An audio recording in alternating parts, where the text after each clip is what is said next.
Ladies and gentlemen, we'll start the event shortly. Please turn on your mobile phone into silent mode. Thank you for your cooperation.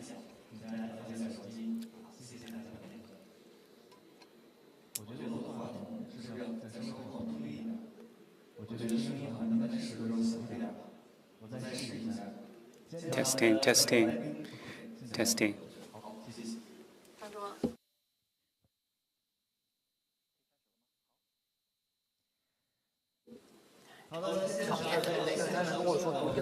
Okay. Good morning, good afternoon, everyone. Ladies and gentlemen from online and offline, welcome to the sub-forum of the China Translation Association Annual Conference. The sub-forum is themed with Translating China and Embracing the World. My name is Zhong Shi from CGTN. I'm the moderator of this session. It's the 6th session of the conference, and we have a lot of audience, and I think many of you have been to our program, and we also have new audience for Embracing the World and Translating China. This event is co-hosted by China Translation Association and the People's Literature Publishing House, and it's organized by CIGC, Academy of Translation and Interpretation at Hunan Normal University. And we're honored to have CGTN as our exclusive media partner. It's an opportunity for us to bring together writers, translators, and researchers from around the world. And through their insightful discussion, we may explore the role that translation plays in cultural exchanges and mutual understanding. We believe that translation has the power to make the world more harmonious and more beautiful. We are very honored to have three distinguished guests with us. Professor Li Yao, the well-known translator, is among the audience. He got the Lifetime Translation Award in the morning conference. Congratulations, Professor Li. Welcome. And we also have three distinguished guests with us. They are Ms. Patrizia Liberati, an Italian translator and sinologist, award winner of the 16th Special Book of China. She has translated works of many well-known Chinese writers, such as Mo Yan, Han Shaogong, Jia Pinghua, Liu Zhenyun, and Li Er into Italian, making important contributions to the international publication of Chinese literature. Welcome. And we also have the privilege to have Professor Li Er from Peking University. He's also the winner of the Modern Literature Award. And we also have Professor Wang Yuewen, chair member of Chinese Writers Association and award winner of Lu Xun Literature Award. I think you have already seen the distinguished guests on the stage. They are very close, and in the first part of the talk this afternoon, we'd like to talk about how the Chinese literature can go overseas. We start with Professor Wang Yuewen. As you mentioned, that each one of us need to have some time of our own to enjoy the stage of being alone. So reading is a very good approach. So Mr. Wang Yuewen, have you ever read any translated works? Or if not, but I want to ask, what is the first translated book you have read? I didn't read foreign literature in recent days, but I remember that when I was in college, foreign literature really gave us a lot of experiences from the whole world. I remember that I read the Miserable Life from the French writer, and I think character is really like the Jesus Christ, and after experiencing so many pains and miserable lives, in the end of the day, he became people with life and mercy and with love. But I think of another question. Suppose in the life or in the space you are very familiar with, if we want to create such a kind of a character, is it authentic or genuine or easy to believe? But in the work, the mirable, in that work, those characters are so real, so authentic. So to put it simply, to create a good guy or simple or a bad guy or kind person, to put it simply, we have that limit of human nature or humanity. For example, in the Ming Dynasty, there is a great Liberati or scholar called Cheng Juru.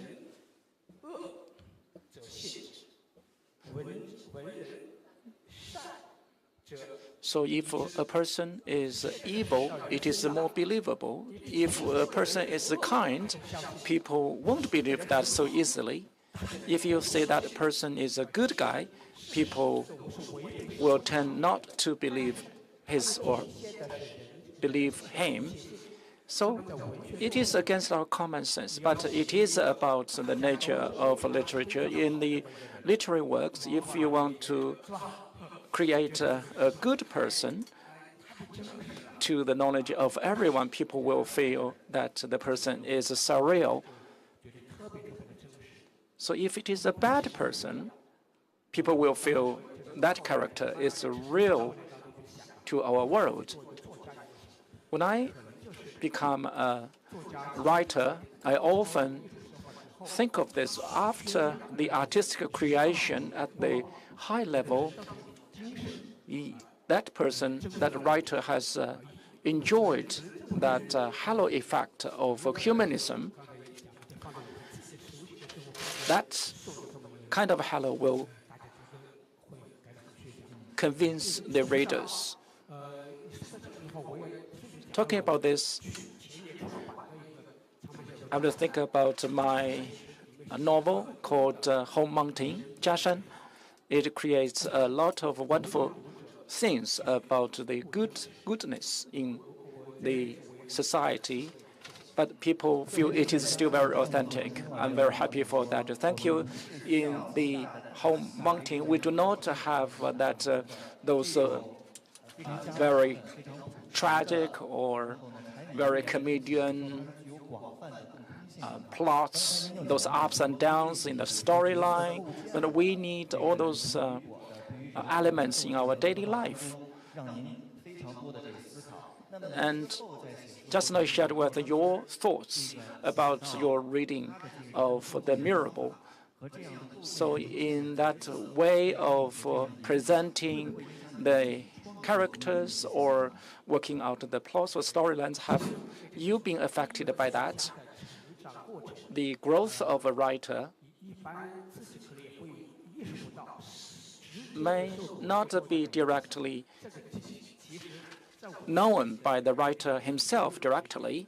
For me, I do not have that direct feeling, but must be related to the long-term reading and his absorption of those literary nutrients and also his own process of literary practice. So I cannot come to a solid conclusion that or Balzac or Hugo has given me any direct influence. Of course, I have to be subject to their influence. So you cannot name very clearly who has influenced me. So it is very difficult to distinguish that. So in our discussion, you can cite a lot of foreign literary works. So, which is your favorites? you enjoyed the most and also you benefited a lot? I would like to follow up with what Mr. Wang Yuewen said. He mentioned the miserable. So this is also my first purchase of foreign works. I read it a lot because Hugo mentioned that in the world there is a reality who is going to make a person steal to make a woman subject to the decade, and the writer is also very confident that his works won't be out of date. Today, when I read the miserable, the works, I'm still very touched with that.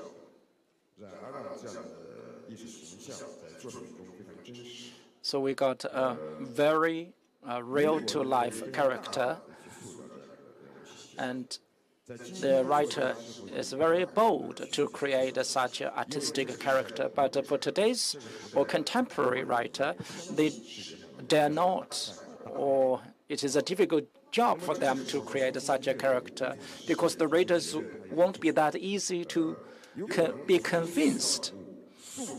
So sometimes you want to probe that possibility of creating a literary character. So this character is from the 19th century, but it is of great direct relevance to today's world. So it still remains very relevant today. Patrizia may feel that you are a kind of writer of modernism. Recently, I devoted a lot of my time to reading War and Peace by Tolstoy. When he was writing the book, the name of the book or the title of the book was not War and Peace, but 1805. But in the second part, and he changed the title to 1805 plus uprising.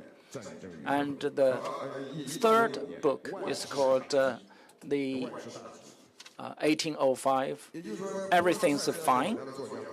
The title has been changed a lot.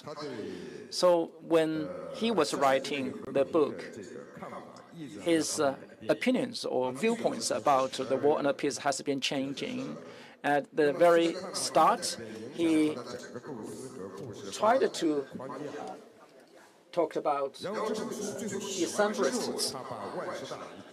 But after the completion of the whole series of the works, he feels very easy, very comfortable after completing the whole creation, and also he felt very happy about the ending of the war. But after the publication of the works, he has done 6 times of revision to a large extent of the original creation. So his sense of history and the sense of reality has been attached to the works to make it canonized and to make it a real classics. So it can be regarded one of the greatest literary works in the world. When we think about those great classics or literary works, so this book will come easily into our mind. So if we want to enter into the minds of Tolstoy, from the first book to the completion of the books and also several times of revisions, so what is the change in the mindset or mentality into the minds of the author? And also such kind of reflection will be helpful for my teaching as well. Thank you for your sharing, be it The Miserable, The War and the Peace.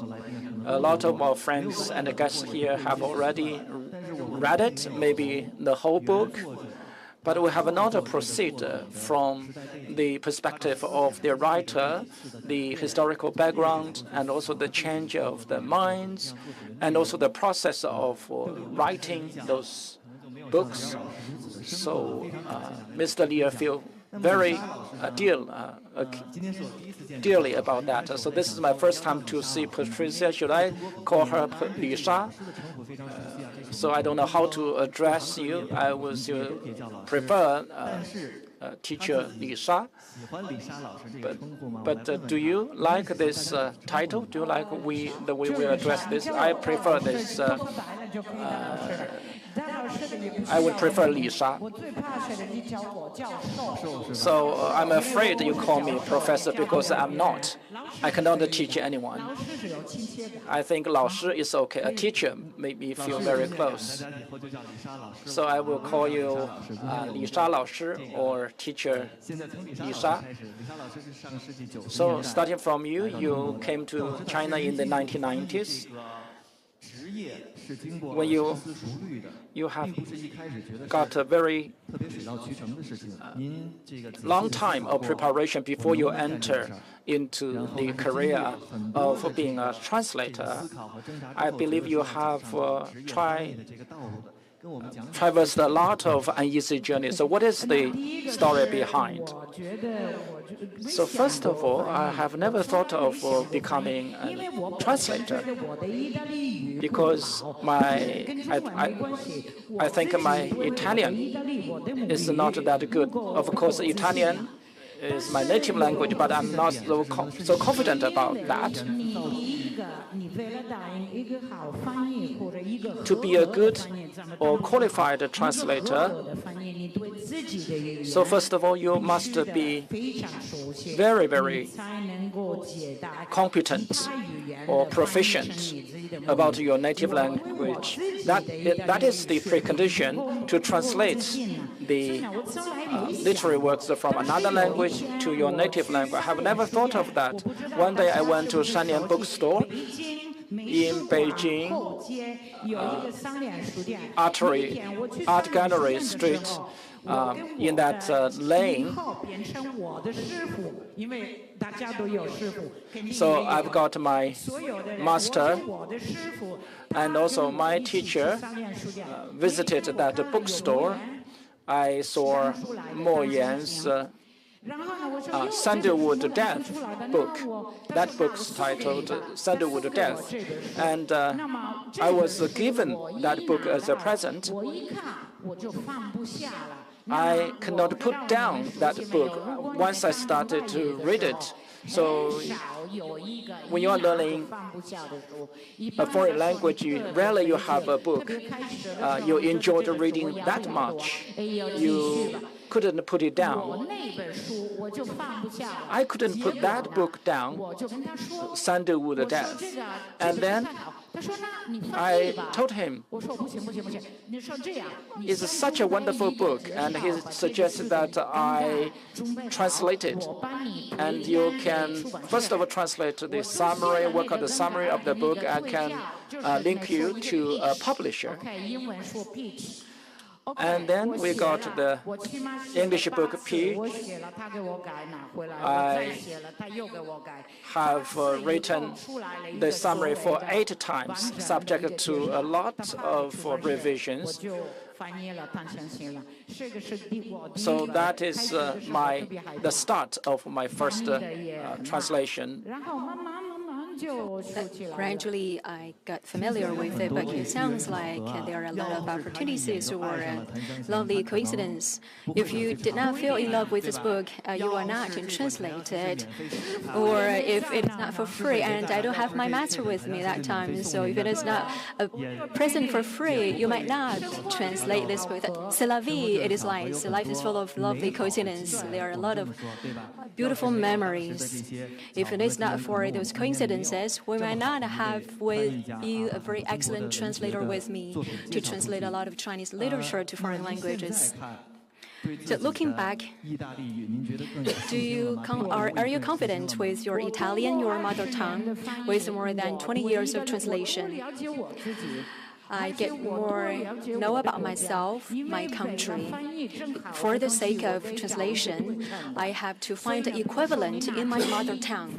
For example, which language, if you like to translate the medicals or those medical areas into Italian, you need to find a special equivalent in your mother tongue. There is untranslatable things in the world. You need to find it.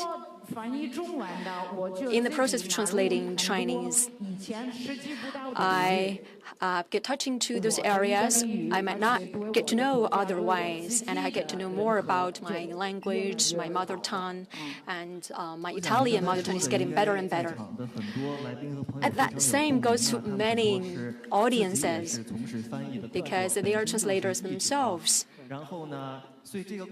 So such a story tells us that practice makes perfect. If you are translators and working on translation, but you are not that confident with your mother tongue, just listen to teacher Li Sha for this beautiful story. Thank you very much. Let's give her a warm round of applause. Thank you very much. Thank you very much for sections for our career development. Warm tips for our audiences online. You can leave a message on the chat box to the interaction. We'll have a QA session. We'll select some questions in our QA session to communicate and talk with our guests. Some information to you. The two writers' works have been translated a lot of foreign languages. For example, Mr. Lier's work has been translated into German, English, French, Korean, Spanish, and Italian. And we have Italian version of Mr. Lier's book, which is translated by Patrizia, that is Huaqiang, or the Cholera. In particular, Huaqiang, or the truth or variations, were popular among overseas readers. What is the feedback from Italian readers? Very good feedbacks, because there are a lot of Chinese histories, faces in China. I don't know whether you're familiar with Huaqiang. This story could be used as book telling different person in China. It's like of three persons' understanding of one thing. So that is the understanding of one thing or Chinese history from different perspectives or from different angles.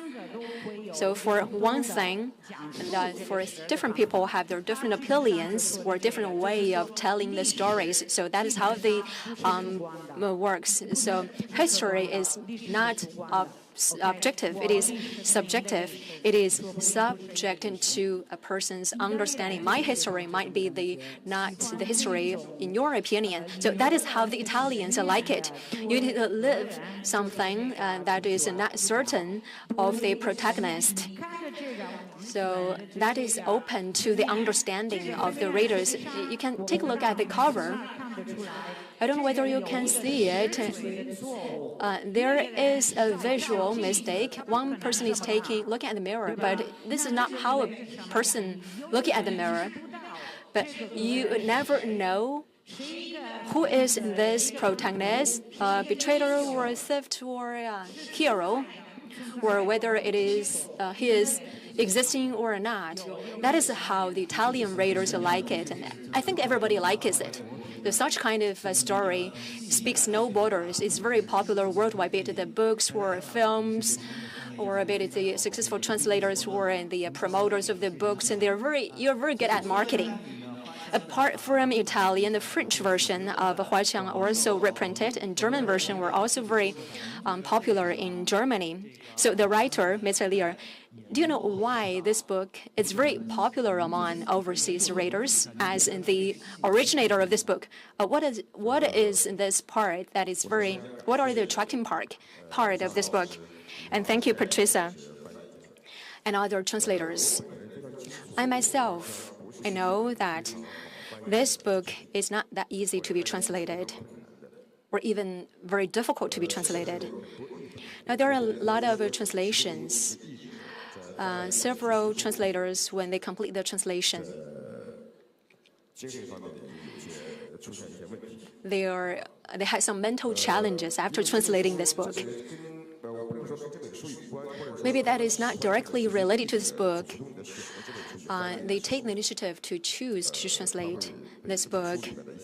They will get into those difficult parts of this book.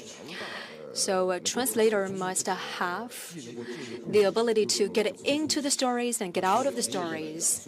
So we need professional translators to do it. And Patrizia is a very excellent professional translator because he or she can get into the stories and get out of the stories.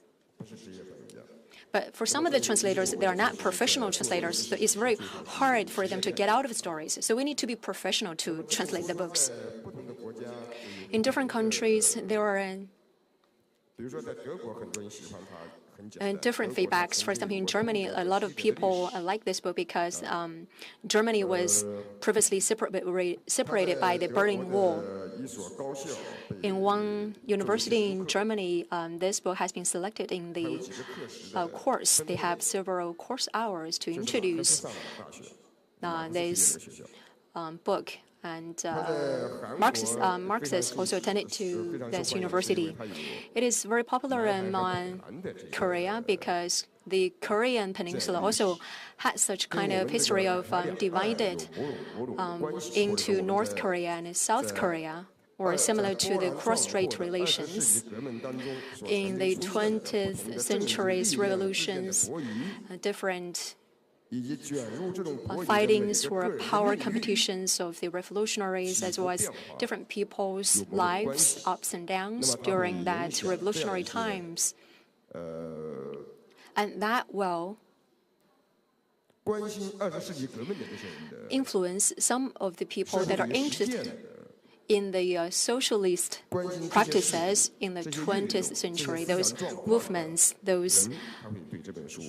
so those who are interested in the historical period will be interested in the book.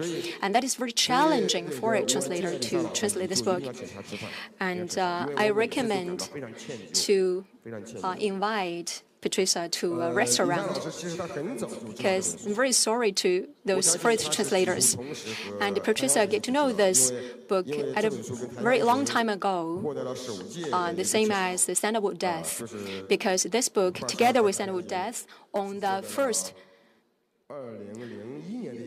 the 21st Century Literature Award back in 2001. But Patrizia translated a lot of works of Mo Yan. But maybe nobody gave this book to Patrizia as a present. And the English version of this book, it took around 12 years to translate this book into English. And the translator is panel and the judge panel of the China Book Award, special award. It took 3 translators to translate this book because one translator was depressed in the process of translation. We have a lot of students and audience translating book because you are into this book, the story too much, and that causes depression. As a professional translator, you need to keep yourself relatively independent to the stories. How long will it take you to translate this book? Do you have the same difficulty as other translators? It took me around 4 years to translate this book, but I translate this book first, and then I read it and realize that we need to add some footnotes to explain what it means in the book, because for Italians, they don't know who is who. They don't know Lu Xun. They don't know the Cultural Revolution. So what are those words are used by Chairman Mao, used by Chairman Mao in which occasion? So most of the there are a lot of symbols in the book. You need to explain those symbols to the readers, otherwise it's not readable to them. So I add around 500 footnotes. Like Chairman Mao spoke at which occasion, which sentence, Changsha, which song was written when, including Yan'an 17, those words used in the Yan'an period or before the reform and opening up, or on general. Was fishing fishing the butts in his pocket while speaking. And that is, this is a movement describing Chairman Mao during the revolutionary period. That is not that civil behavior. You need to explain this to your readers to get the sense of humor across to your target readers. So it took me 2 years to translate and 2 years to look for other documents to better explain the story to the audience. For example, the volume of Chairman Mao, most of them are, all of them were translated into Italian. So you need to look up them and just copy and paste to your explanation as it is. The Communist Party of this is a complete fixed version negotiated, agreed upon between the two communist parties of the two countries. So for you young translators, if you quote something from other people, you need to truthfully just copy and paste them to your translation, because there is existing versions. You worked very hard and keep your translation truthfully. And also the Prime Minister in the Qing Dynasty were also translated into Japanese, and Water Village has touched the international readers, and also Home Mountain are also being translated into English and Russian.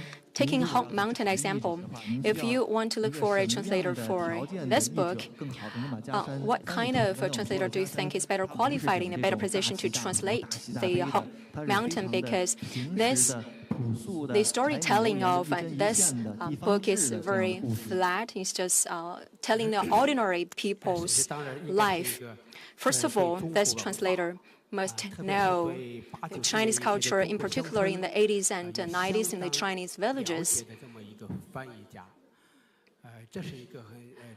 This is one.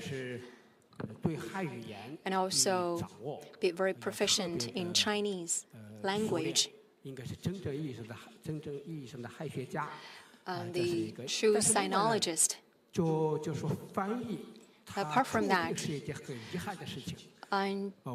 so the beauty of translation is quite regretful. It's impossible that you can translate the original version 100%, because those metaphors, if you in Chinese, if you translate them to another language, it's very hard for you to translate them. For example, those proverbs or idioms, those puns, or those 个人, which means individual. So it's very hard to translate those idioms and proverbs and poems and those rhythms. It's very hard, or impossible to translate as it is. As a writer, I think it's acceptable as long as the meaning get across. and with some footnotes. So with the footnotes, the foreign audience may have a better understanding of the Chinese couplets, but sometimes the rhythms and the rhymes and the paces of the rhythm would be lost in translation. I think it's okay. The author needs to be inclusive and intolerable. So for the translation of Hope Mountains, one regrettable thing is that it's really difficult to translate dialects. I use a lot of dialects in my work.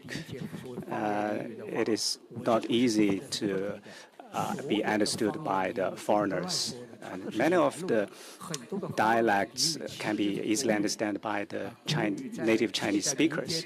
Many of the dialects were originated from the classics, ancient Chinese. If they were translated into other languages, I don't think the dialect or connotation of those dialect expressions need to be preserved. So I think we also have some normative expressions in the standard Chinese in the 1990s and 80s. We had the difference from the oral expressions and written expressions in the novel of the Hope Mountains. There have been both the standard languages and the dialect expressions. I don't think it is needed to have the differentiation through translation. So it's really a regret. So I'd like to ask Patrizia, is the regret in the translation as well? From one culture to another culture, it's hard to really deliver 100% authenticity of the original work into the target language. When we translate the foreign literature into Chinese, people can also trace the elements of the European language, and it's like the translation tones.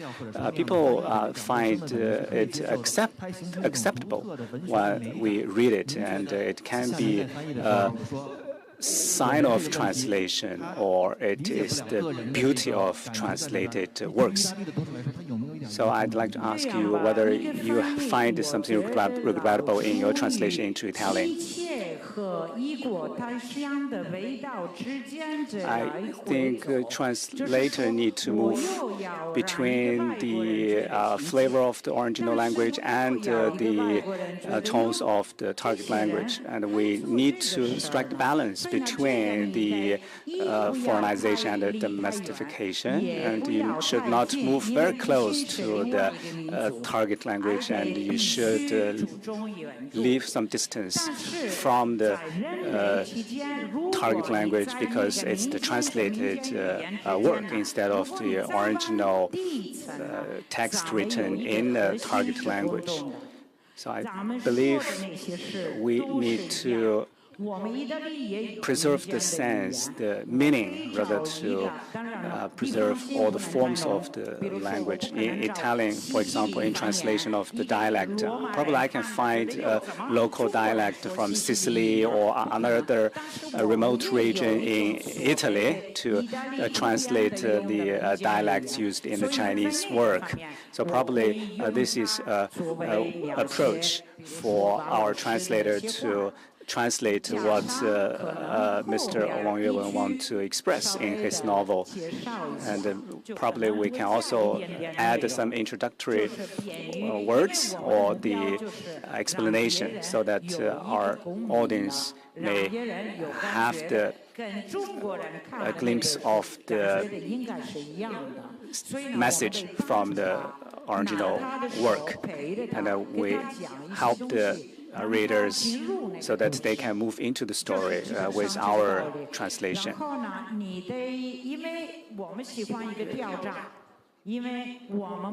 Sometimes we work not only for the final goal, we just enjoy the process of translation. For example, after the completion of the translation, probably we need to read it once again to refine it gradually, step by step. So it's the process of discontending. So that is the fun of translation. And the publication probably was not the final goal. And you will not struggle for the right word or marshalling the right word when you translate. For some carpenters, they cannot move out of the design, and they always pursue the details. If we publish the translation, probably I will not read it again, because always you can find some problems or find something for improvement. It is a process rather than the completion of the work once for all. So, Patricia, can you show us the case in your translation? I'll ask you a question. Professor Lear told us that his name is with the connotation of river because he was born in a place near to a big river.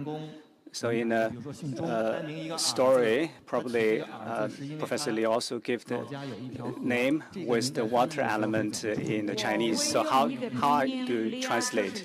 I'll use the Chinese pinyin romantic alphabet, and then I'll explain by adding the birthplace of this character. Otherwise, it would be too long. The explanation should be very brief. So the character with the water sign in the Chinese character means the river.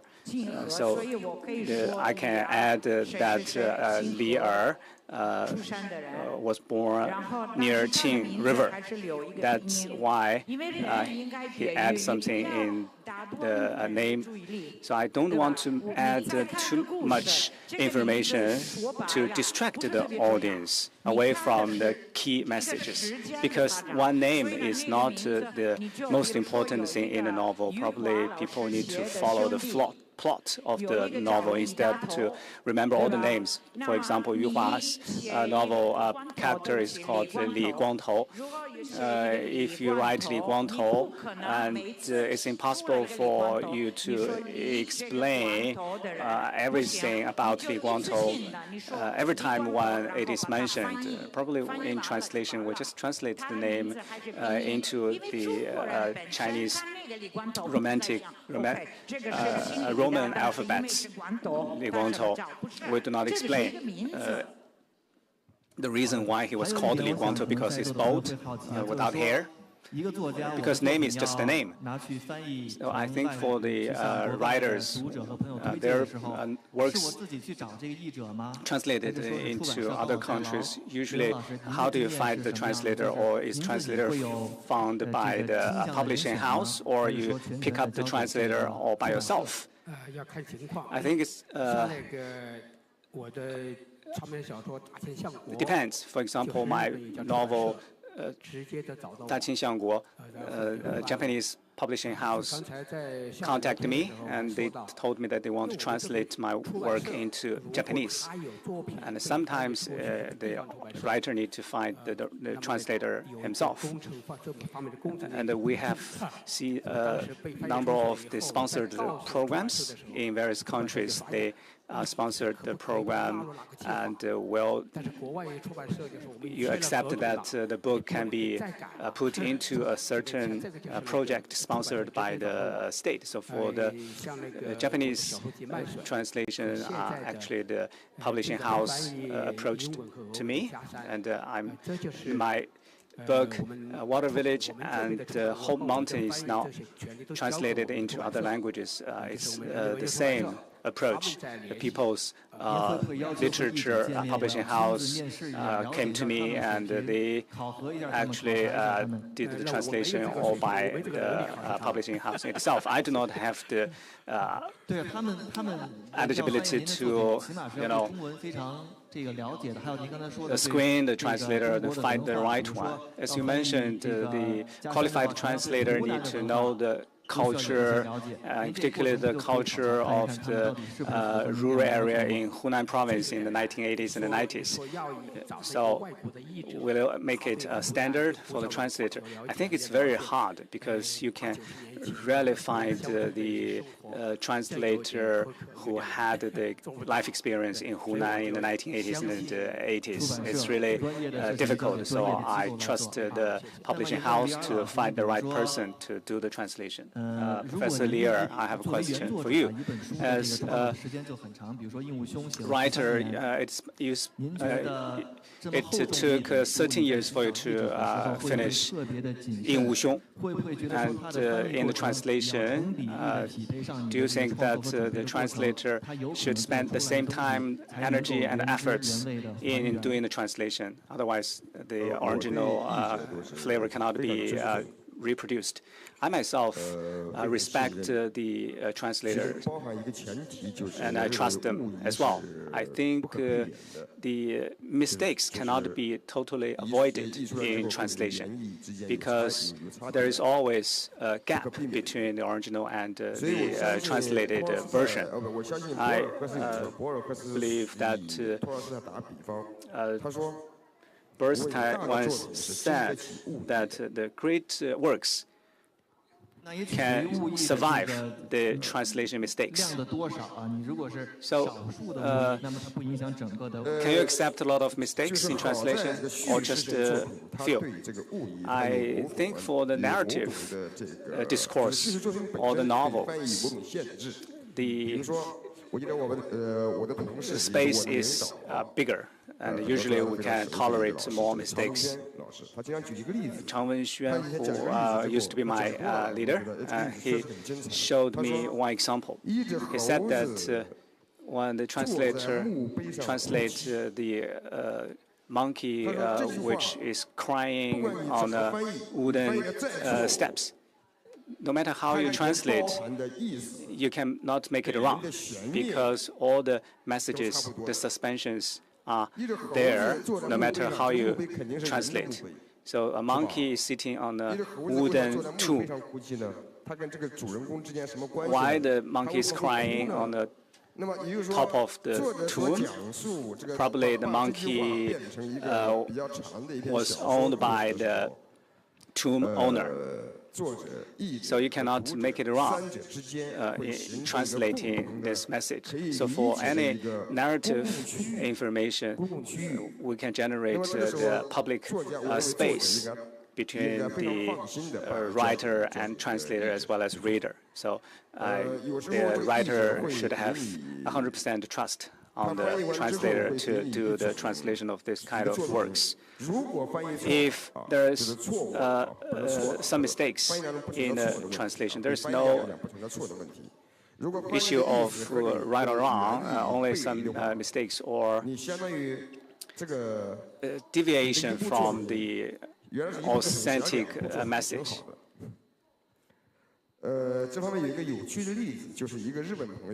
Japanese friend told me once that he's Chinese, but he studied the Japanese language in Japan. He's very proficient in Japanese language. When he read the book 100 Years Loneliness in the Chinese version back in the 1980s. And when he went to Japan, he read the same book in the Japanese translation. He didn't recognize the book, actually, because all the names, characters have been renamed, and the plots were also different. He told me that it was a totally new story for him. And in the end, he realized that it was something he read 20 or 30 years, the 100 years of substitute. And when I talk to the young writers in Columbia, I use this example. And another interesting thing is that a good translator is translating back the book from Chinese into Spanish or from Japanese back into Spanish. So there would be a number of different versions of 100 Years of Solicitude, though the original comes from Spain. Think in the perspective of Marcus. One person has created dozens of versions of the book, 100 Years of Solitude. So you have to think about the different languages. You are going to read different versions in different languages. I'm actually citing an extreme case. So I have my total and full respect to the translators. If the translator asks me, what is the implication when you are using a specific Chinese character, I can clarify that. And I simply say to the translator, you can translate based on your understanding. I have never interfered with the creation of the translators. For example, my name. So if you put all these two characters in juxtaposition, so it is actually a liar. Liar. It is something about telling lies or telling fictions. If you directly write this Pinyin into English, I will not regard it as a bad thing. That is to say, you need to have your full respect to the translator, because you are translating actually a novel, the works of Marx or Engels. There are different versions as well.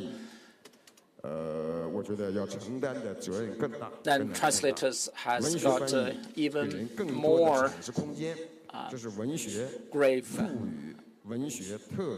challenges.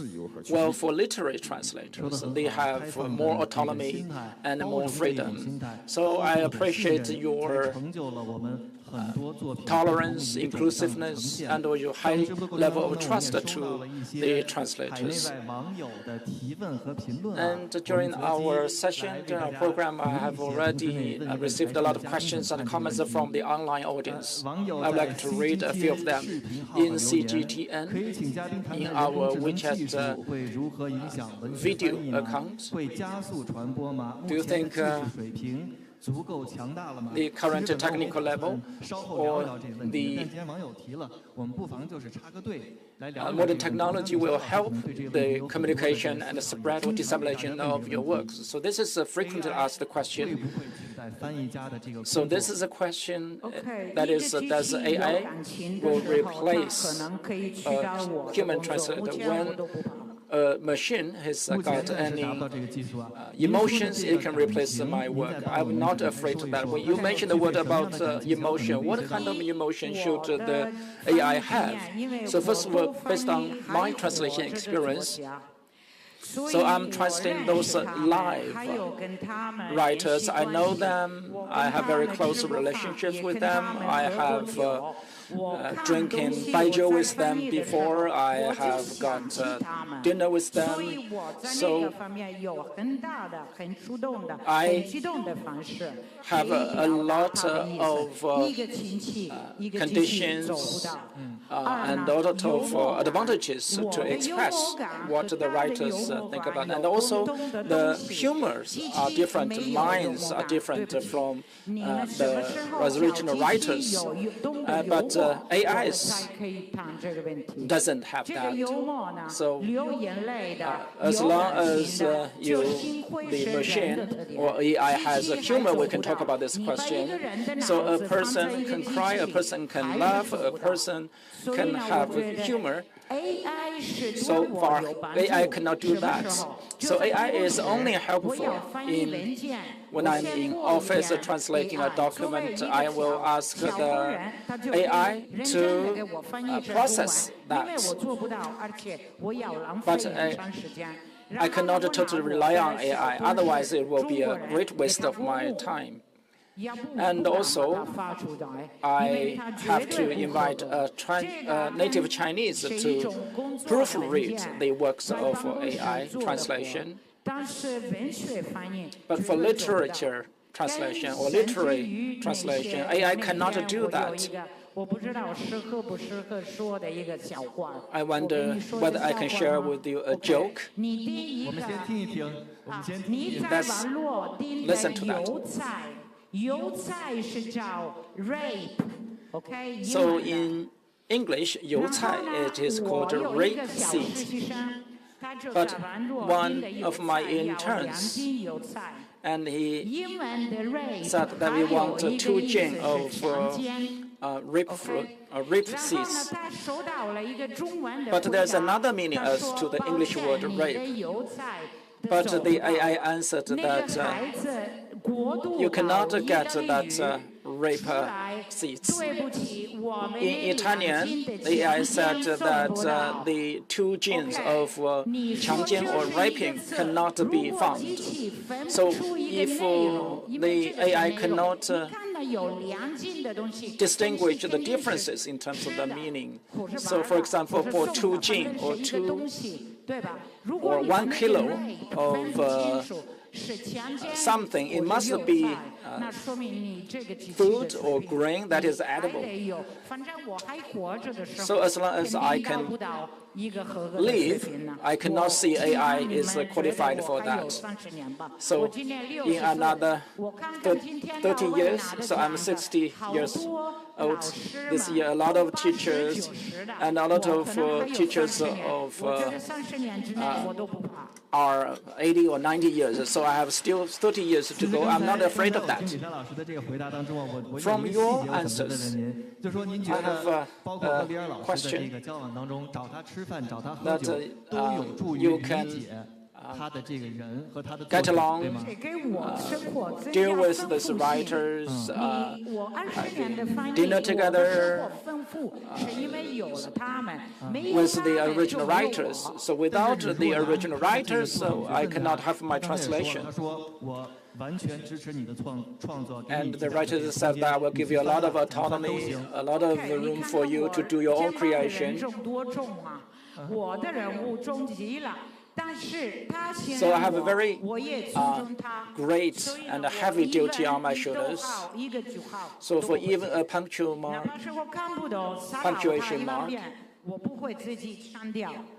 I will not delete that. So we respect and treat each other, and we treat each other on equal footing. Another question about AI, which is a follow-up one.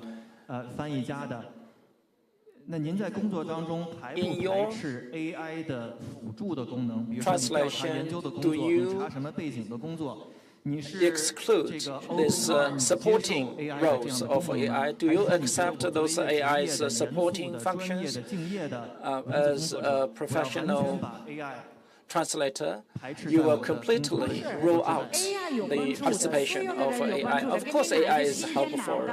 Just like a new computer or a pen, as long as it is convenient, we will use it. After using it, it cannot do the job in your place. You are the translator. You have your own style. Of course, AI is useful. I have used UI many times before. So what are the scenarios where you would use a lot of AI? For example, first, about official documents from Italian to Chinese. When I translate from Chinese to Italian, I will use it. I will donate it. But the other way, I will use a lot of AIs. For example, about a biography of a person, I will put it into AI. After proofreading and post-editing, which will take only 10 minutes, I will use it. So this is a kind of a small assistant to me for literature translation. I won't use it. And of course, there are some details that are really difficult to translate. For example, in those fields I do not understand or know very well, for example, physics, chemistry, and for social science. So for science, I will use the AI. So I will ask it to translate into Italian, and then I will check those Italian parallel texts to check whether it is correct. We will not rule out the use of AI, right? So do you have any thoughts or reflections about AI? For example, when we have Sora, you give it a prompt in text, it can generate a video clip.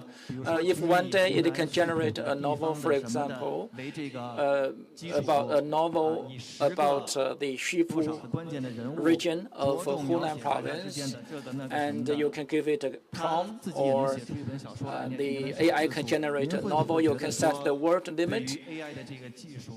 So for the literary creation with AI presence. So what is your thought? Do you have any concern? I do not know much about technology. Patrizia just now mentioned that AI does not have emotion. Well, humans have. In writing, we have got a lot of data, and the capability of reading a large amount of data must be more efficient than humans. As to those emotional nuances, AI cannot do that. For example, with the same situation, people will have different emotions. Today, when I see the moon, I can think of my wife. Well, tomorrow, I will think of my hometown. And the day after, I will think of my brothers. So if AI will take it as I'm missing my mom, so that will be not correct. So with the same scene or same situation, maybe today I feel very happy, or the same character from the novelists today on the same situation, the character can be very sad. So this cannot be done by AI. So in the foreseeable future, to completely replace the writers, it can be very, very problematic. So, Mr. Lee, you are teaching students, you have to collect the works of your students or assignments. So if students accomplish those assignments using AI, what do you think of it? So if it is done via AI or through AI, I can see it, I can feel it, I can distinguish that. I'm not so concerned about that. My understanding of literary works can only be realized by another generation. For example, people-to-people connections. There are some regrets or some undesirable parts.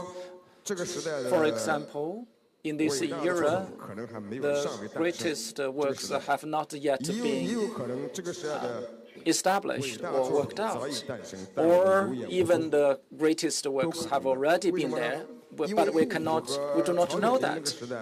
In the eras of Du Fu and Chao Xueqin, nobody knew Du Fu or Chao Xueqin. Du Fu can only be established, I mean the fame of it, only in Song Dynasty, while Chao Xueqin is actually in a situation of oblivion in Qing Dynasty. At that time, the works cannot be understood by their contemporaries. There is not much the maximum subordinates, coordinates. In the era of Lu Xun, it does not represent the vast majority. It only represents the tension with the reality, uniqueness of an individual, or the attitude to question the society. As well as the complex relation with the power and authority. If a work is done by AI, it is totally two different stories. If Lu Xun, Du Fu, in Cao Xuexing, the works represents the highest tip of the pyramid, and the component is individualism, as well as the individual perception of the society. As the two other guests said, this is a kind of personal emotion. And the work done by AI emphasizes on the common denominators, emphasizes on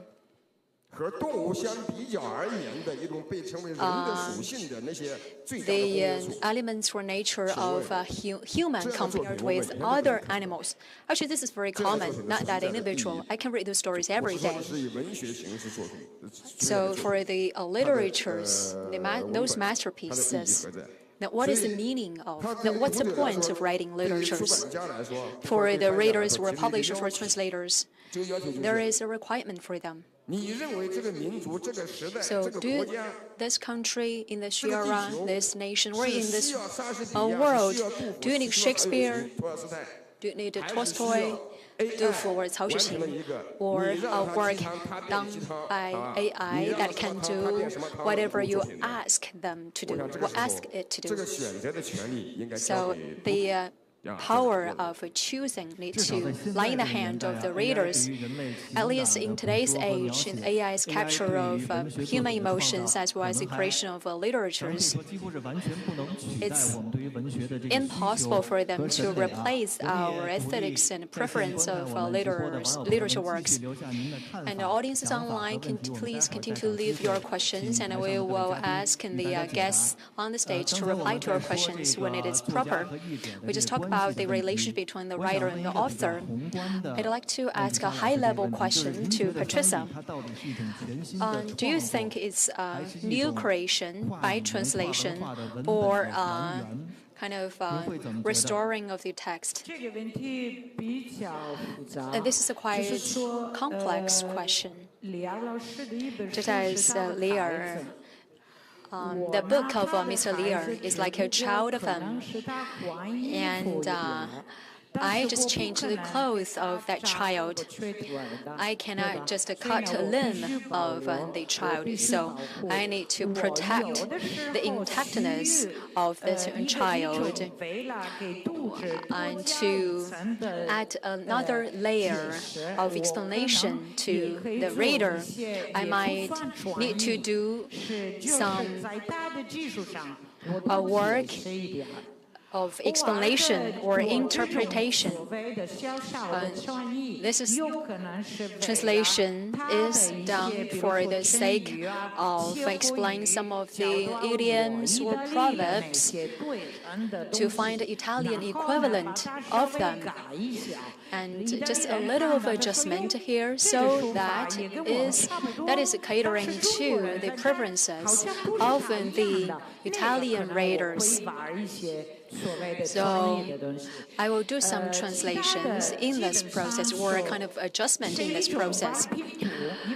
And most of the work is like a puzzle work, and there are a little of the blocks of the puzzles, so you need to find the equivalent of one puzzle, one block in Italy that is equivalent to a block in China. Some of the translators, but very rarely, when they are communicating with the author, they might want to change the scenes or story. A very extreme case is that Howard Goldblatt, when translating the work of Mo Yan, when he's translating the Garlic Ballad, he's discussing with Mo Yan to change the ending of his book. if you have such kind of translator coming to change one part, very important part of this work, will you say yes to him or her? How do you see this? Mr. Wang, please. You don't have such kind of translator coming to you, right?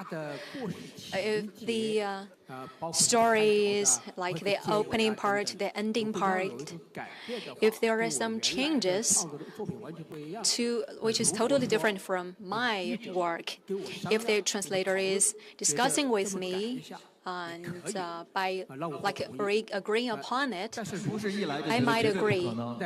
But if this is some adjustment, but if such kind of adjustment is groundless, I may not say yes. But for some details or some subtle parts, sometimes to make it suitable to the target audience with different languages, you need to make some explanations or add upon that. Actually, it is some kind of change. I also agree. Mr. Li also have a translator coming to same. I just talked with Patrizia on the American translators changing of the works of the Chinese writers. I don't know whether Patrizia agree with me or not. As far as I know it, in European American translators and American translators, they have different way of approaching to the translation of different kinds of works. For example, Howard, he is a very typical American translator, a country with a cultural hegemony. But such kind of cultural hegemony is not just against Mo Yan, because American translators regard themselves as not just translators but also as editors. So when they are coming out as editors, they have the right to edit the works. They're not just edit the works of Mo Yan, but also other writers. But it doesn't mean that the work of Mo Yan is not good and need to be edited. And a lot of Chinese writers have a lot of misunderstandings of this. Yu Hua's work is very simple and concise. So when the translator was translating the works of Yu Hua, he also needs to do some adjustment because American translators, so don't be nervous, because the American translators would like to edit the work of any writer because they think this is their power or authority to be responsible for their targeted audience, that is American audience. But for European translators, they will try their best to be truthful to the original works when they are changing or editing the original work of the writers. Just an example.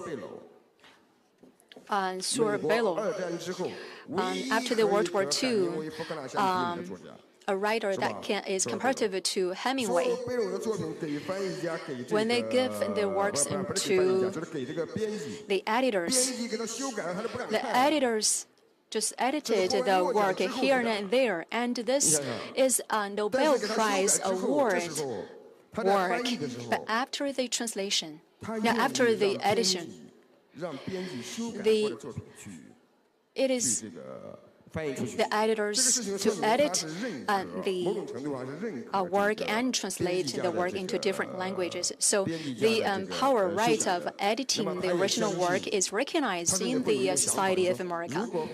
So there is a thing that if the translators are editing the work, they also think it is good, including the communications or agreement between the writers and the editors. But in China, because of our Chinese cultural confidence, the translators represented by Howard, we are against such kind of edition. But this is how they do the translation in their country. But for us writers, we like translators like Patrizia, as well as the European translators, because they are trying their best to present the original work as it is to the targeted audience. If there are some problems or questions, they will negotiate and talk with the writers. That is very good. But this is different translation habit. Patrizia, how do you see this? Because it is not just one question. It is something within the translation habit or the edition, the editoring, as well as the relationship between the translator and the worker, and the ethics of translation, as well as the cultural hegemony. I have a personal experience. I read some of the American translated work, and when I was translating the Chinese works, though I'm like reading them word for word, but if there is a key part, if I have some difficulties in understanding the keywords, I will come to the English version, and this English version is deleted. So this difficult part has been killed every time. So I think, I don't know what is the purpose of this. Second, they said because our readers can't understand the original work, like you don't underestimate your readers, because the translation of the work is also there is a purpose of educating your readers. For example, lao dong or lao chu, the way of calling a person, that doesn't mean you are old. So this is a way of calling people. You don't have to translate it into lao to old, the old dong, old chu, because if you are young but you have a higher rank than me, I can also call you lao. What? So you need to teach your reader to get themselves familiar with your work, so that they can know the habit of calling people in China. You can say just sorry, my readers, and they are not well educated enough to understand the original works. So I will delete or cancel those things because they cannot understand it. In this way, you are not respecting your readers. You can explain it, but you cannot delete something on the original work. You need to respect the original writer as well as the readers. Well, welcome to the second part, that is the going global of Chinese literature. We received overseas comments, and he said, 关于全球化，中国文学的全球化有没有什么挑战呢？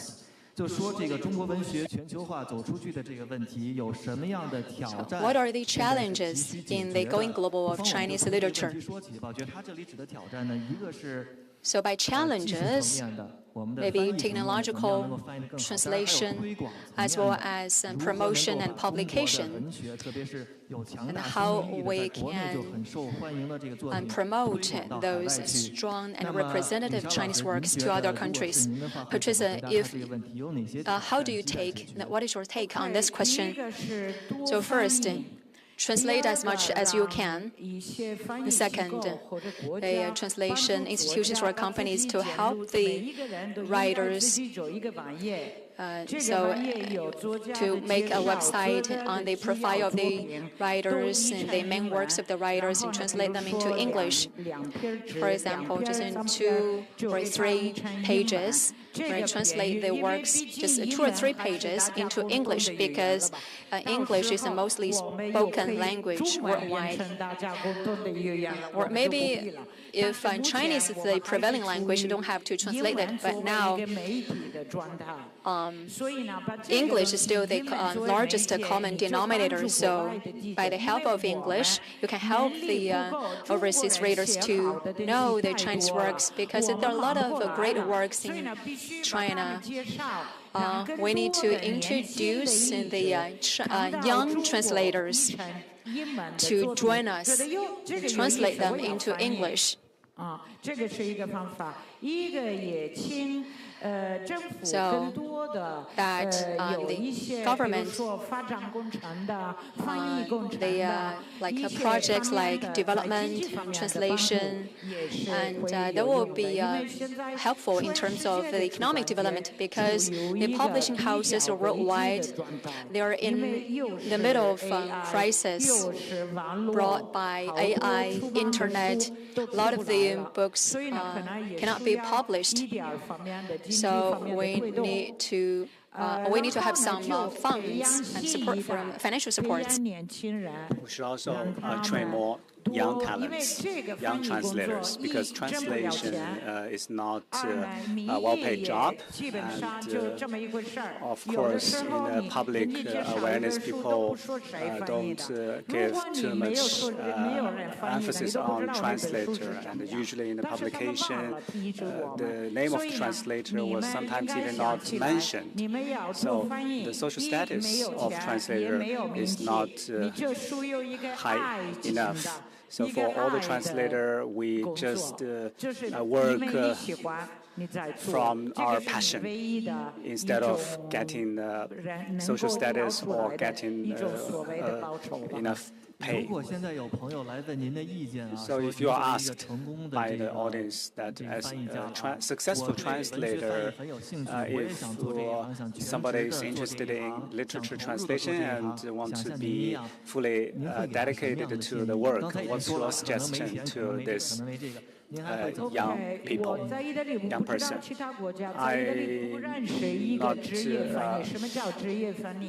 I cannot answer the question from other languages, but in Italy, there's no such translator who make the ends meet only by doing translation.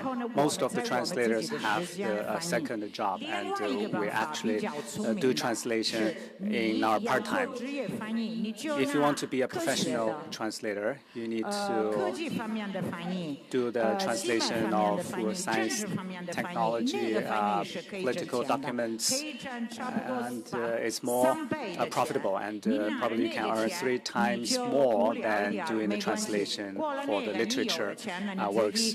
Of course, you can earn enough money before you take on the literary translation. Literary translation is the lowest paying job at the moment. Just now, Mr. Wang Yuewen mentioned that the translation of his works was taken by the foreign publishing houses. If the book is already very popular in China, are you going to find a right publishing partner in other countries to do the translation instead of getting offers from the publishing house? So do you think the writers should take more initiative to translate his or her works? I think it's more about resource. I do not have the right resources, though I have the willingness, of course, but I do not have the right resources. Usually I ask the publishing house to do the work.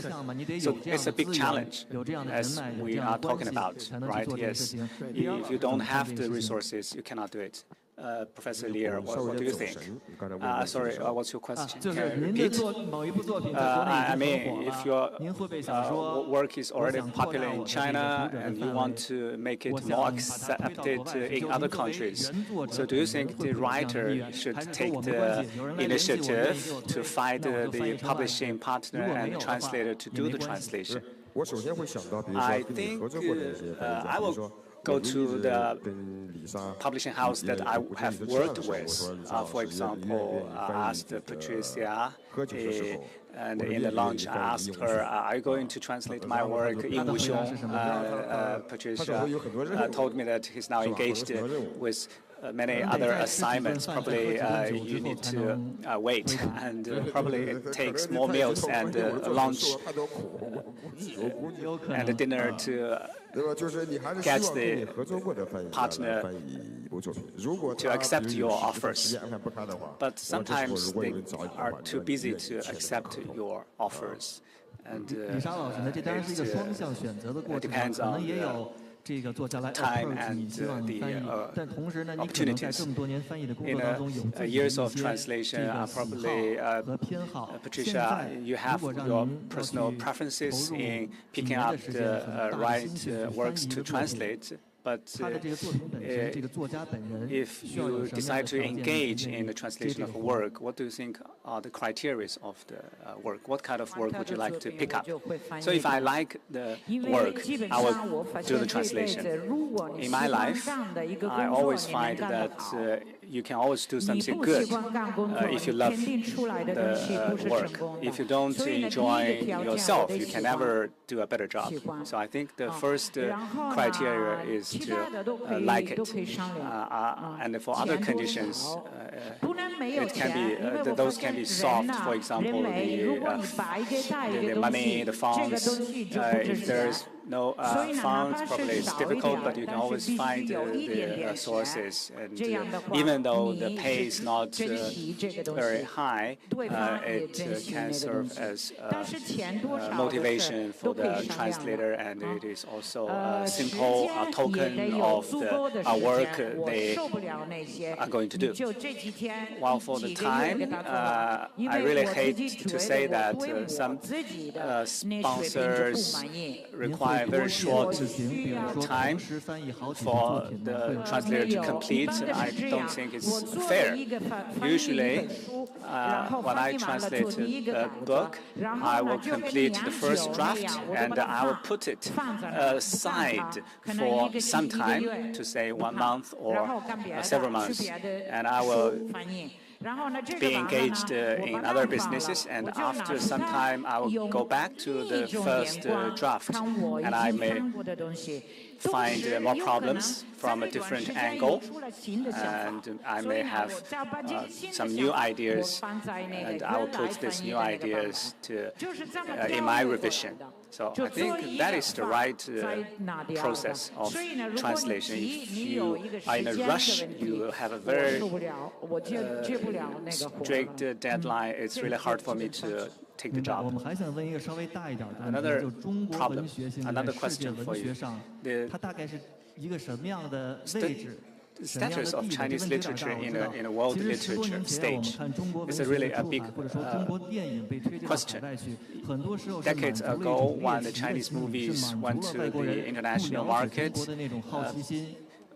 people were very curious about the works from China, but in recent years, it seems that the audience paid more attention on the quality of the literature work from China.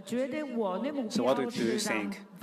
My goal of doing the translation is that my readers want to read the book, not because it's from China. It's only because the book has the universal value, which can be accepted by the readers from other countries. In the past, we want to show the rural characteristics and something unique from Chinese culture to the foreign audience, but now we need to display the universal elements, the nature and the characters can be accepted by all, and people can read the works from China with admiration. That's not right. I think the readers want to read only because they think the book is worth of reading itself. And I think there's a long way to go for us to do a better job, and this direction is correct. Yuewen, would you also share with us your observation for the Chinese works to be disseminated in overseas market, what we should do, and what is the status of Chinese literature in the world stage? I think Professor Li can give a better answer. I didn't have in-depth research on this issue about the role of China's literature in the world stage, but I do believe that Chinese literature need to be more disseminated and read by the audience from the globe, in both the quality and the quantity. And in the past, we talked about the contemporary literature and the modern literature. There's debate that modern literature is not as good as the contemporary literature.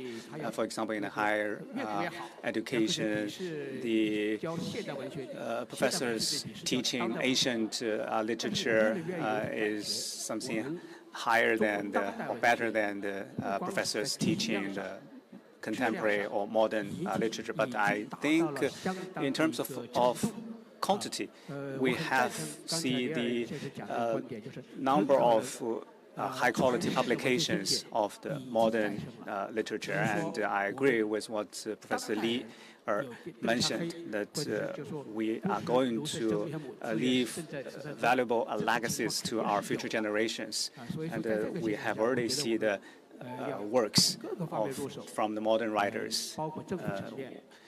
So the government, publishing house, and writers themselves should work together to promote the Chinese culture in the world.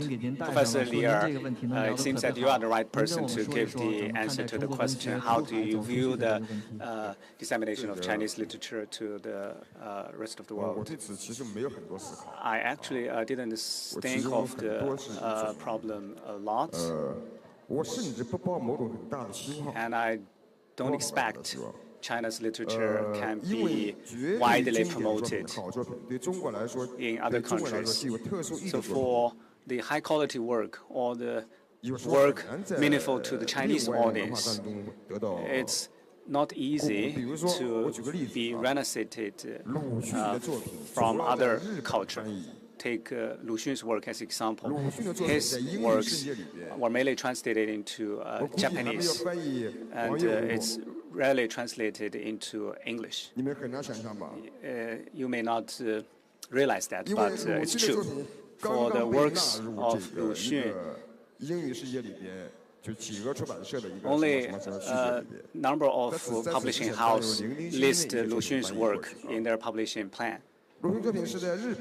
But in the Japanese culture and Russian and other European countries, Lu Xun's work have been widely translated and published.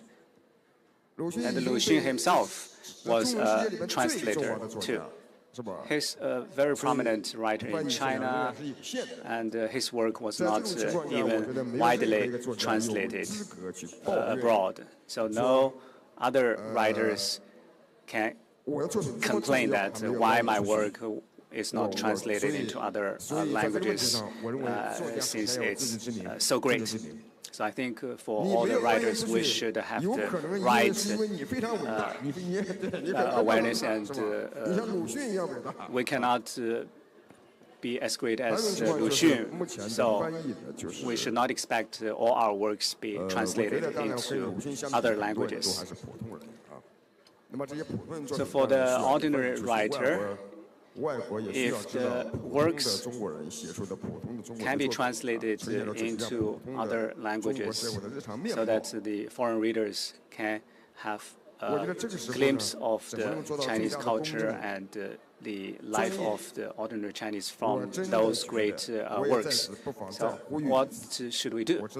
I really want to urge the experts or parties or professors.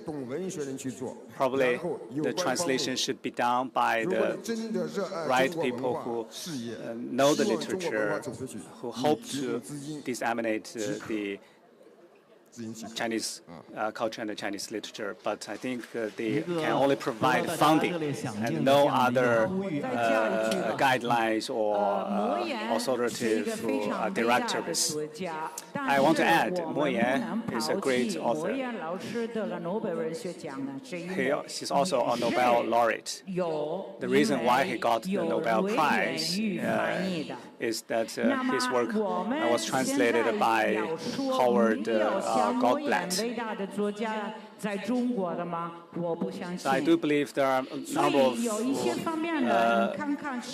well-known writers in China which can be as good as Mo Yan. I think we can do a lot to promote the translation of Chinese works into world stage. Nobel Prize, of course, is very important, but it's only one of the well-known literature awards. In China, we also have a number of prominent literature awards. So I think we should look at not only the Nobel Prize, we should also look at the prizes and awards of other countries, including Chinese literature awards. Many of the works were not translated, but they still deserve the awards. So we should not be obsessed with the myth of different kinds of awards or prizes. Now, I would like to give the opportunity or open the floor to the audience, but I have got the last question from the online audience. From TAC, we know that this is the TAC annual conference. TAC has got this committee on the translation of arts and literature dedicated to the going global for the literature and arts. So what is your message to that committee?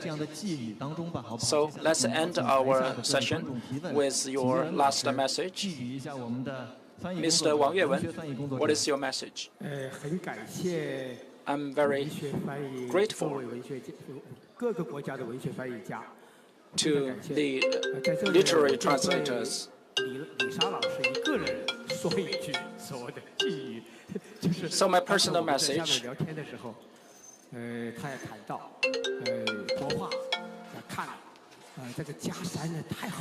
and some people told me that the whole mountains, the book is too thick. It's beyond the patience of the reader. So for the translation of the Chinese painting, I will be very appreciative of that. So if you can translate my home mountains, I will be very thankful for you. And Mr. Lier, I appreciate the work of translator very much. Since 1919, the new cultural movement was initiated by the translators. To a certain extent, the current reality of China is the product of the work of translators. If you have any wonderful expectations about China's future, so we are expecting more translation of the foreign literature into China, into Chinese. And at the same time, we are expecting translators like Patrizia to translate the Chinese works into the foreign languages. So indeed, it is a two-way communication, and Patrizia feels a lot of duty on her shoulder. So you do not have to answer their questions. So what is your message to our translators?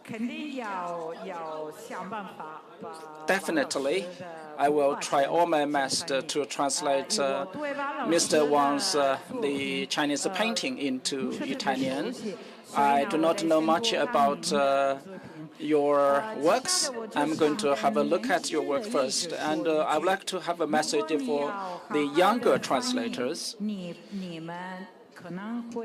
If you want to do a good job in translation, probably you have to read your own book, the Chinese book, to improve your Chinese language, improve your native language. Please read more Chinese works. Of course, like myself, I read a lot of Italian works. Thank you, Patrizia. Maybe you have not noticed that during our online broadcasting, we have got a lot of audience joining us on the way. So we have already got a packed room. So time passed, time flies. So we have got a short time period to offer opportunities for the audience in the room to raise any question or some comments. Any questions for our guests? Lady on the other side, please. I will pass my mic to you.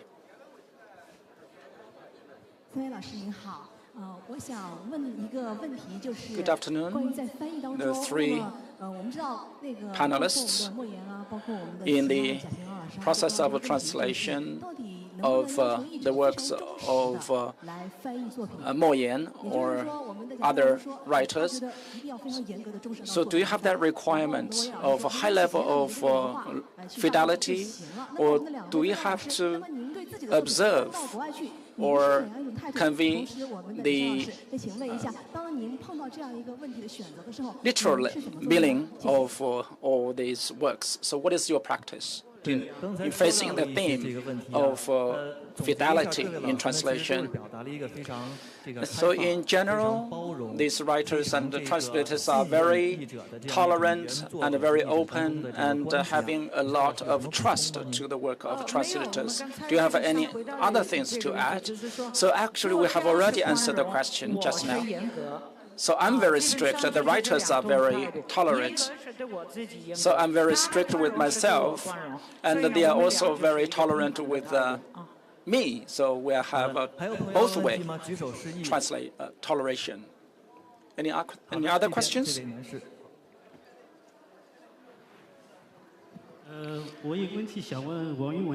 My question is for Mr. Wang Yuewen. I'm your Tang Fellow. I'm doing translation studies now. So for the dialects of Xupu County, so there is a dialect called Zhudalan, which is hard to understand. I found some English equivalents within Hipsit. Indeed, dialect is a great challenge for translators. In home mountains, you also mentioned Chitang, or those local culture with profound historical implications. So if a translator do not know about the local history and those affections as to the country and also to the tribe, the family cannot be conveyed very easily into another language. I wonder, what is your take? The standard of translation is faithfulness, expressiveness, and elegance. Now, for those nuances, it will be good if we can convey all those details very well. So the first translator of home mountains is first done is from a Chinese American professor So we have got a lot of communication during the translation process. And also we have prepared a short and a brief reading aloud session. So we would like to invite Mr. Wang Yuewen to read aloud some parts of the home mountains using the dialects. So if I strictly use this Hunan dialect, people cannot understand it. So I'm going to use Mandarin and also with some elements of my dialect to read aloud. So it's already evening.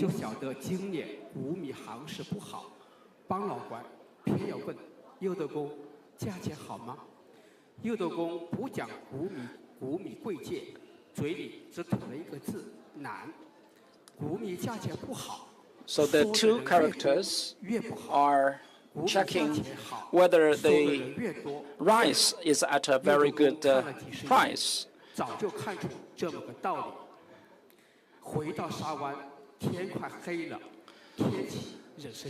When one of the characters going back to the place called Shawan, it is still very hot. It is becoming darker. And the stone place feel very cool. On the table, the protagonist took out the 3 local oiled rice cakes for Taipo, and also one for 2 girls called Xiu Zheng'er. And the protagonist said, I have already eaten on the streets. Actually, he has only bought 3, and he has not eaten all those desserts. He follows the instructions of the county chief, and the family members are trying to ask each other, the other person, to share that cake. And they are actually the family are having that dinner, and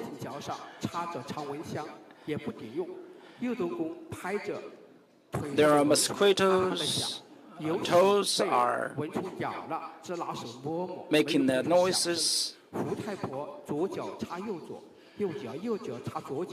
and they are trying to chase those mosquitoes. And one of the girls has been bitten by the mosquito. And to avoid more bites from the mosquitoes, they have to walk around while eating. So at that time, the rice enjoys bumper harvest, but there is a change of the taxation rate, causing heavy burden on the farmers. Now, with the landlord locally at the village, he tried to go to the county chief for the reason for increasing the taxation rate, and he feels very bad that the taxation rate cannot be reduced. So there are 2 scenes. The scene, one of the scenes, they are sharing this local rice fried cake. Is the local snacks. So these 3 persons are actually sharing that local food. It is the depiction of the care and the love in between family members. And of course, in the countryside, there are a lot of insects and mosquitoes. People react differently as the backbone of the family. In a bad mood, he would pat the mosquitoes. Well, and also this girl, which is often the adopted. At that time, she is of the lowest seniority, and the girl remained still. Well, his wife using their legs and trying to fence out these mosquitoes and complained, and his wife dared not pat all those mosquitoes, and she simply buried. And the daughter, because only 14 years old, and at that time, as a rule, the eating must happen on the table. So as the youngest daughter, because she is most spoiled, and she can move around while eating the food to avoid the bites of the mosquitoes. It is a depiction of the family order and also depiction of the warmth in between family members. Thank you. So I feel very hungry. It is only 4 o'clock now. So the 2 other panelists, could you also read a section of Huaqiang, please? So a brief one. So first we are going to listen to your English reading and then Italian reading.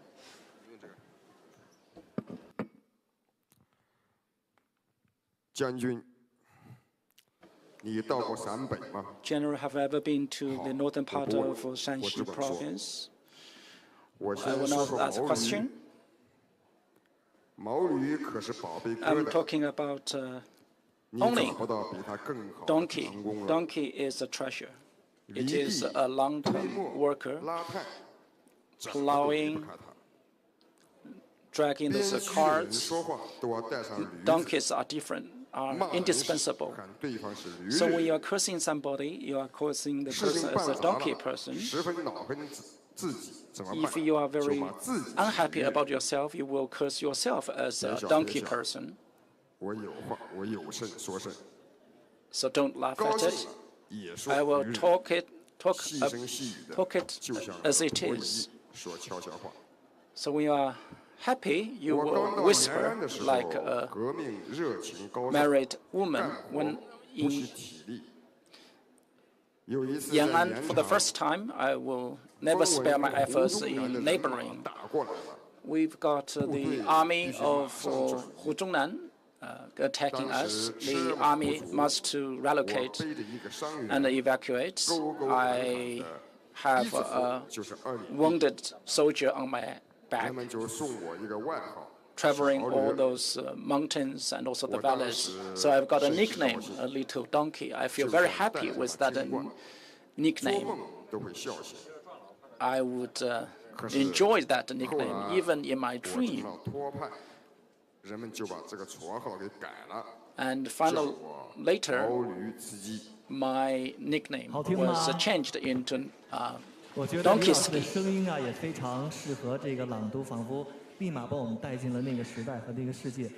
So we enjoyed your reading aloud really much. Let's look at this Italian version. Va bene, non spetta a me far domande. Prima di tutto vi parlerò dei somari. Sono un tesoro prezioso. Now Patrizia is reading aloud a section, the equivalent section in Italian. Rendendosi assolutamente indispensabili. La gente da quelle parti li nomina di continuo. Quando ti insultano dice Please switch to the floor to listen to se fai lo the sbaglio ti Italian. dai del somaro fottuto. Non ridere, così stanno le cose. Se sei contento, mormori sottovoce, sia fottuto il mio somaro, con lo stesso tono con chi sussurra paroline dolci alla sua donna. Appena arrivato a Yan'an, io ardevo di entusiasmo rivoluzionario e non mi risparmiavo alcuna fatica. Una volta a Yanchang trapelò che Hu Zhongnan, il generale del Kuomintang, si preparava a invadere la zona. Dovevamo trasferirci in fretta e non avevamo abbastanza carri. Io portai un ferito in spalla per più di 1 chilometro tra fossi e ravine. Così mi guadagnai il soprannome di Somarello. Ero felice come se mi avessero cinto il capo di alloro e ogni mattina mi svegliavo con il sorriso sulle labbra. Poi mi bollarono come trotskista e Somarello diventò Somarovsky. A round of big hands for Patrizia.